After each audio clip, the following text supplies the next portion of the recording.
Emprendedor curioso, entusiasta de su profesión, aprendiz constante, enamorado de las personas con pasión. Él es Chema Lázaro, docente de escuela y universidad, asesor en innovación educativa con un gran bagaje en la educación no formal. Entre varios reconocimientos, en el 2013 le otorgaron el Premio Nacional de Educación. Chema es un promotor del aprendizaje de las neurociencias vinculadas a la educación. Hola Chema, gracias por estar aquí con nosotros. Bienvenido. Y gracias también por participar en este espacio de conversaciones de Education Talks. Mi nombre es Marta Oporto, soy profesora en el grado de Psicología, en asignaturas vinculadas a educación, y precisamente sobre esto es sobre lo que queremos tener una conversación contigo. Chema, escuché en cierta ocasión que comentabas que la vida no son asignaturas, y tal y como decía el gran científico Albert Einstein, el aprendizaje que no es vivido es mera información. Esto lo comentabas en relación a tu proyecto Pizarras Abiertas. Me gustaría empezar preguntándote, ¿qué es la educación? Para mí la educación sería una manera de transmitir los saberes, cambiarlos y adaptarlos a la cultura y el contexto actual y ayudar a las personas a ser mucho más libres. Está muy vinculada a lo que sería el aprendizaje, ¿no? Es decir, qué estrategias tienen que desarrollar los alumnos para que estos saberes puedan ser transferencia, que era un poco la cita que utilizaba Albert Einstein, ¿no? Si solo nos quedamos en la información, en el conocimiento, ¿cómo lo transferimos? ¿Cómo hacemos que estos alumnos sean competenciales? ¿Cómo podemos dotar de relevancia a lo que se aprende curricularmente dentro de las aulas o fuera de ellas, ¿no? Y esta importancia de la transferencia es algo que me obsesiona mucho, ¿no? Cómo podemos abrir lo que ocurre del aula, ¿no? Y transferirlo a otros ámbitos. Y luego está muy ligado en que la vida no son asignaturas, porque el cerebro no se articula de una manera comportamental, ¿no? Por cajitas, sino que trabaja interrelacionándose estos conceptos, con lo cual los saberes deberían de presentarse a los alumnos de una manera un poco más holística, integrando diferentes conocimientos y saberes. Hablas de que vivimos en un entorno VUCA. ¿Qué es un entorno VUCA? Y sobre todo también, ¿cómo nos afecta en el ámbito educativo? Fíjate, esto yo lo aprendí en uno de estos trabajos que llevo haciendo últimamente. He trabajado con facilitadores en agilismo, la gente que trabaja en los entornos agile, ¿no?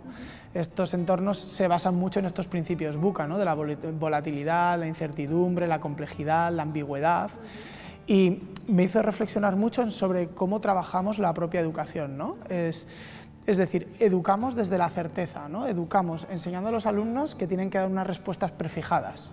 Esto tiene que ver también mucho con trabajar desde unas operaciones cognitivas muy bajitas, ¿verdad? El alumno comprende y responde una misma respuesta, y esperamos tener 26 respuestas iguales por todos los alumnos. Pero la vida no es real así, ¿no? Es decir, cuando yo hablo de la poesía, las poesías tienen múltiples respuestas, múltiples expresiones, y esto hará que el alumno trabaje desde unas expresiones cognitivas de orden superior.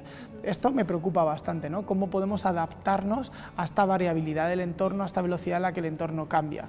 Entonces creo que las escuelas deben de ser mucho más permeables a la realidad de los entornos. Es decir, yo no entiendo cómo los currículos educativos actuales, por ejemplo, no trabajan el problema del desafío del cambio climático, ¿no? Esto no aparece explícitamente en los currículos. ¿Por qué? Porque los contenidos están tan sumamente encorsetados que no se adaptan a las problemáticas reales. Esto hay metodologías que aparecen dentro de las aulas que son mucho más permeables, ¿no? Aparece una noticia de una gráfica sobre maltrato de mujeres y el profesorado de matemáticas puede utilizar esa gráfica para trabajar contenido y a la vez estar dando una valoración social relevante a una problemática que está viendo. Y vinculándolo con la pregunta anterior que hablábamos, puedo trabajar desde la ética una respuesta a esto, ¿no? Entonces no entendemos el conocimiento como asignatura, sino como algo mucho más holístico, mucho más interconectado. Así que creo que es importante adaptarnos a la realidad de los contextos, a la realidad de los alumnos, al trabajar desde los intereses y a veces no tiene por qué ser solo el 100% de lo que al alumno le interesa, también yo puedo generar intereses a través de generar buenas preguntas, y esto lo hemos hablado yo creo en alguna ocasión, ¿no? El que no sea todo innovador, sino que esto los socráticos ya lo utilizaban, ¿no? El arte de las buenas preguntas, que es una manera de suscitar esta curiosidad inicial tan relevante en los procesos de enseñanza y aprendizaje. Fíjate, como padres, como educadores, nos preocupan, por ejemplo, mucho temas relacionados con la motivación, con la atención. ¿Motivación siempre es igual a un rendimiento excelente? Buena pregunta. Yo voy a hacer alusión al mundo del deporte, ¿no? Es decir, Fernando Alonso fichó por Ferrari y estaba muy motivado, ¿no?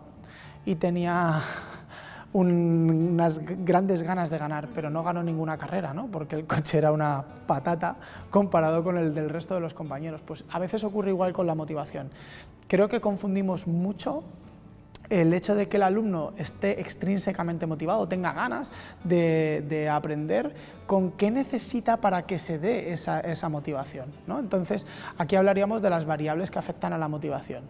Cuando yo ajusto el reto al nivel de competencia que tiene mi alumno, esa motivación se va a incrementar, y esto está medidísimo y testadísimo, ¿no? No solo tengo que ajustarlo, sino que secuenciarlo bien. A veces ocurre que la motivación del alumno es muy elevada, pero el reto está muy alejado, con la motivación se nos cae. Y ocurre lo contrario, a veces el alumno está muy motivado y la motivación está muy corta, ¿no? Entre el reto y el desafío que tiene que enfrentarse, con lo cual de nuevo se vuelve a caer esta motivación. Además, es importante que como familias y como educadores conozcamos que la motivación no es una variable independiente, ¿no? Es decir, que la gente no está motivada o amotivada porque se levante por la mañana X, sino que son variables dependientes de, es decir, que sabemos que hay ciertas estructuras, ciertos contextos que van a favorecer esta motivación, ¿no? Pues por ejemplo, cuando yo utilizo el tema de los refuerzos, ¿de acuerdo? Eso es una variable motivacional. ¿Qué es lo que ocurre? Que tiene más control externo que interno. Esto nos interesará en ciertos momentos del aprendizaje y en otros habrá que jugar con otras variables. Y luego creo que otro nivel motivacional y que roza mucho ya la parte intrínseca es cuando el alumno no solo entiende el qué y el para qué, sino que tiene una finalidad social.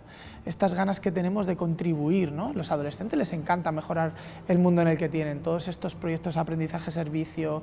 Pues oye, quizás los alumnos pueden elegir en algunos momentos por qué tipología de actividades quieren empezar, ¿no? O en educación infantil, robarles el modelo de educación infantil y decir, vamos a trabajar por rincones en la universidad, ¿no? Y vamos a proponer rincones que potencian diferentes habilidades para que mi alumnado elija por qué rincón quiere empezar, donde se trabaja una cantidad de criterios de evaluación determinados y luego van a ir rotando por ellos. Y luego otro factor que es muy importante a la hora de hablar de motivación, creo que es cómo evaluamos. Estos modelos motivan mucho más cuando la evaluación es formativa, cuando el alumno recibe un feedback constante durante todo el proceso de aprendizaje y se puede ir monitoreando en qué punto está, si las habilidades que está desarrollando son las adecuadas, cómo está alcanzando los objetivos, puede coevaluar a otros compañeros si está trabajando en grupo, ¿no? Yo creo que estos son factores motivacionales, además motivacionales de los que van a durar, no esta motivación de logro que le va a hacer al alumno estar enganchado durante más tiempo. Pero es muy importante desarrollar la perseverancia, desarrollar la voluntad, lo que hemos conocido toda la vida como el trabajo duro, ¿no? Y eso parte por tener objetivos a medio, corto, largo plazo, ¿no? Es decir, ir combinando todos estos, no crear solo en la falsa percepción de dominio del alumno, porque todo es como muy edulcorado, muy guay. Creo que hay que combinar mucho más los recursos. ¿Cuáles han sido las experiencias docentes que han marcado tu vida o que han cambiado tu vida? Digamos que un punto de inflexión clave en mi vida ha sido la diversidad. Hablemosla de muchas maneras. Creo que la diversidad en la educación actual es el contexto fantástico del cambio. Gracias a nuestros chavales de diversidad, uno se cuestiona cambiar. ¿Cómo puedo llegar a todos? Así que, hablando de mis alumnos que he tenido con dislexia, con TDAH, Asperger, etc., estos han sido alumnos que me han ayudado a cambiar mi práctica educativa. Otro de los grandes momentos, sin duda, es el día que decidí empezar a escuchar a mis alumnos.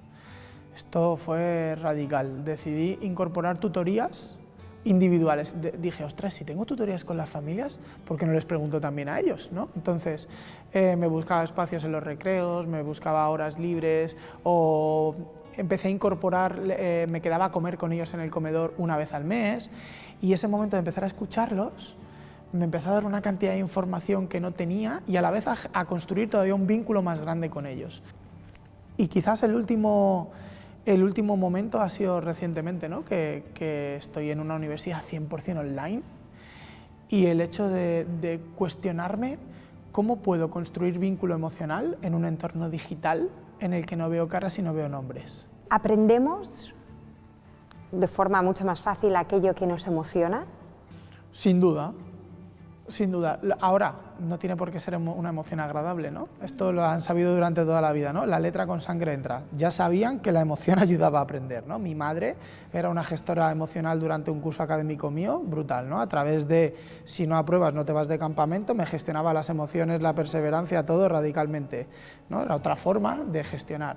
A mí esto me hacía trabajar duro, ¿no? Intentar pues fijar mi objetivo. Ahora sabemos, con los diferentes estudios en el campo de las neurociencias, ¿no?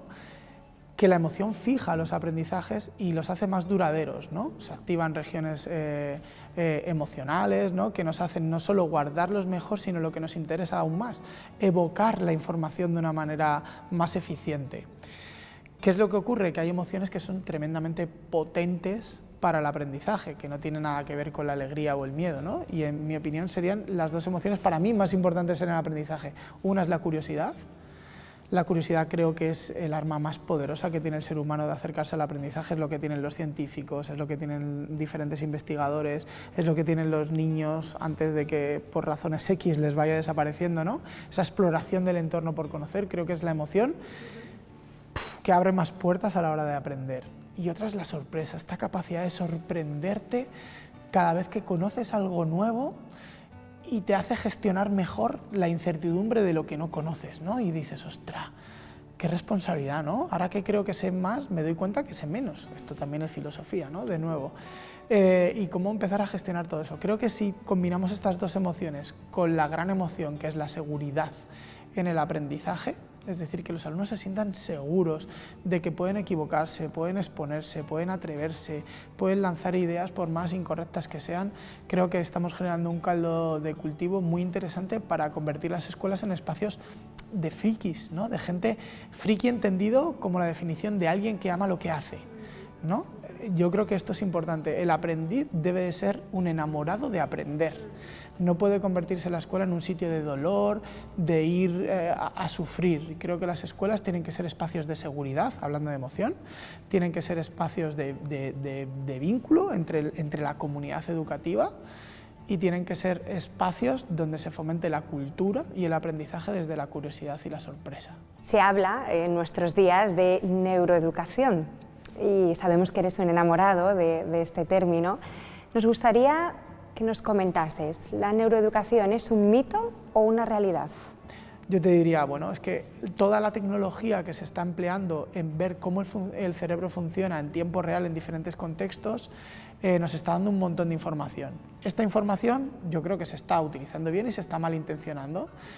Están creando falsos neuromitos en torno a la temática del cerebro y lo que sí que tenemos que tener claro es que no son la mayor parte de estudios causales, son correlacionales y este es un punto importante, porque yo aplique la fórmula A y la fórmula C, no tiene por qué ocurrirme esto en el cole, lo que me tiene que ayudar, y esto es lo que la neuroeducación y la neurodidáctica ha venido a traernos, es que me ayude a reflexionar sobre mi práctica educativa, es decir, que el educador se convierta en decir, ostras, lo que estoy haciendo tiene tamaño del efecto sobre lo que quiero conseguir, estoy generando cambios. ¿Qué es lo que ocurre? Que esto en educación a veces somos muy cortoplacistas, ¿no? Entonces cambiamos los grupos heterogéneos y queremos que las cosas cambien de hoy para mañana y esto no ocurre siempre. Tenemos que medir cosas, pequeños cambios, pequeñas incidencias y esto sí que está generando un cambio cultural interesante. ¿Qué aporta la neurodidáctica, toda esta parte de neuroeducación, a la educación actualmente? Lo voy a resumir con una frase, ¿no? Y es, aunque las cosas te vayan bien, siempre las puedes hacer mejor.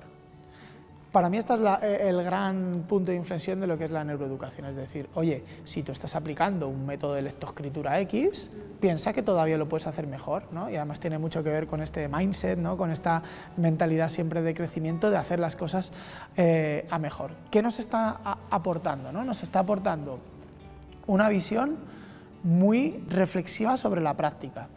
nos está diciendo directamente, más que lo que funciona, lo que no tienes que hacer. Que esto creo que también se aprende mucho, ¿no? Es decir, ostras, igual es que resulta que si hago esto y esto y esto, a lo mejor no lo tengo que hacer, no lo tengo que trabajar tanto. ¿Por qué?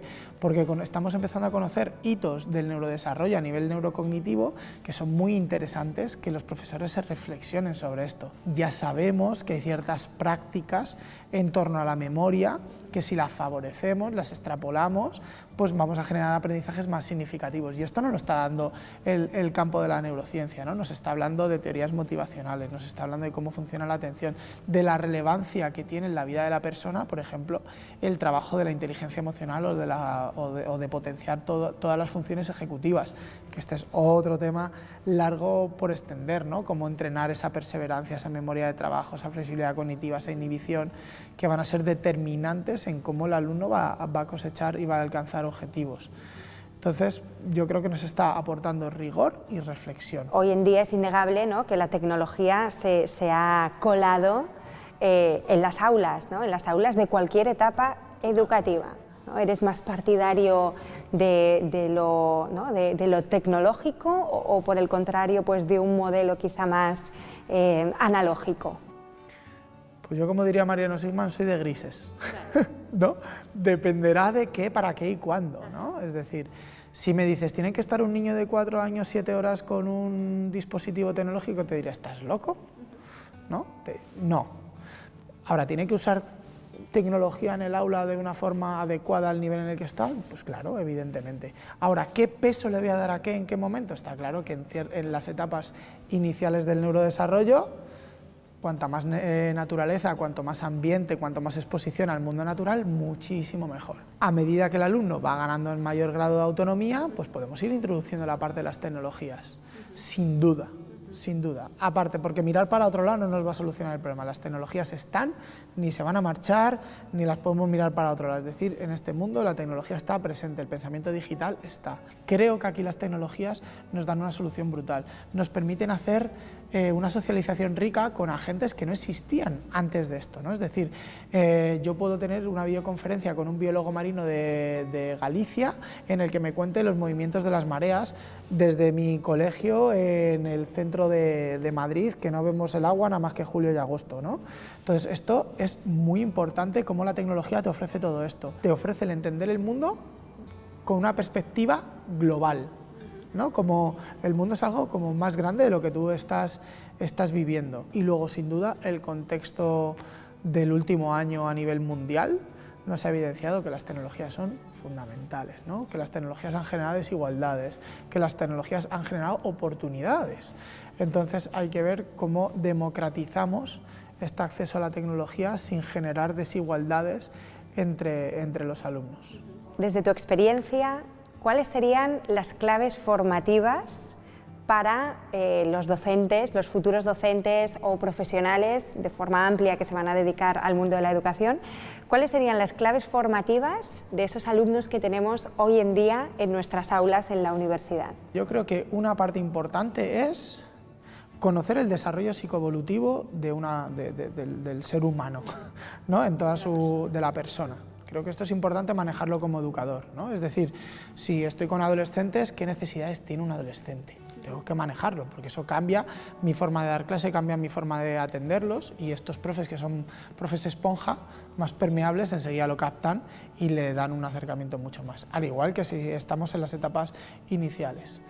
Entonces, una formación sería esta. Otra formación creo que hay que tener es historia de la pedagogía o cultura de la pedagogía, o llamémosle, ¿no? Es decir, que sepamos qué movimientos pedagógicos han ocurrido, cuáles han tenido impacto, en qué contextos estaban, hacia dónde se va también a nivel de tendencias educativas en función de los contextos en los que estamos.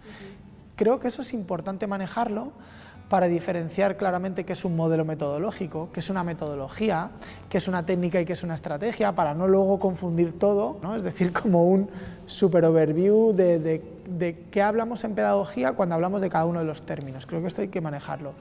Creo que los profes de hoy en día tenemos que ser competentes digitalmente, sin duda, a la hora de diseñar las experiencias en general. Tenemos que estar formados en evaluación, ¿no? ¿Cómo evalúo de una manera diferente? ¿Cómo evalúo la competencia de mis alumnos, no solo en contenido? Y esto requiere de que seamos grandes conocedores de los currículums educativos, la diferencia entre un objetivo, un criterio, un indicador. Yo creo que esto hay que manejarlo. Creo que el estar formado en la diversidad también es importante, es decir, ¿qué te vas a encontrar en el aula? El aula no es un espacio homogéneo como te han enseñado en la universidad, el aula es un espacio heterogéneo, así que esto tienes que manejarlo. Y luego yo creo que debemos de estar formados en el uso de la palabra, que es la herramienta con la que los educadores nos relacionamos, cómo hablamos, cómo nos comunicamos, cómo manejamos los grupos. Creo que esto es algo muy importante. Y la última, que es fundamental, manejar el contenido que estás dando. O sea, si tú no manejas la estrategia, la matemática, la lengua, lo que tú estés dando, es difícil legitimarte a la hora de contestar a este qué y para qué que hablábamos en preguntas anteriores. Chema, te voy a decir una frase y quiero que me digas qué opinas al respecto. Preguntarse cómo educar es preguntarse cómo vivir. De Marina Garcés, ¿no? Exacto. Es la cita. Pues mira, creo que es muy importante porque ella utiliza otra frase que creo que, no sé parafrasearla ahora, pero dice que también educar es pelear los futuros. Y esto me parece muy bonito, es decir, el plantearme qué educo, cómo quiero educar, es la forma en la que digo qué sociedad quiero tener, ¿no? Es decir, cuando montamos una escuela en la que todas las respuestas están cerradas, están prefijadas y queremos que todas las personas piensen de una manera igual, estamos diciendo el modelo que queremos construir de sociedad. Queremos una sociedad callada, queremos una sociedad que funciona en una misma línea, queremos una sociedad en la que contestas mucho y piensas poco, ¿no? Cuando al alumno le das la oportunidad de construir productos y esos productos o esas reflexiones tienen un impacto en el medio, creo que estamos co-creando el acto de educar, y esto me parece como muy bonito. Es decir, Jesús Guillén dice una frase muy bonita, que es que en el aula aprendemos todos, ¿no? Entonces, como yo como educador genero estos espacios para co-crear el acto de aprender entre los agentes que estamos implícitos en ellos, ¿no? Es decir, el aprendiz no es el único que se va a llevar cosas, sino yo, como persona responsable de estos grupos, que les voy a acompañar en este proceso, que tengo la posibilidad de establecer criterio, de establecer buenas preguntas para que ellos intenten darse buenas respuestas, vamos a construir este mundo que quiero, ¿no? Al fin y al cabo, la educación lo es todo. Somos lo que la educación hace de nosotros, y esto creo que es una obviedad que no podemos obviar.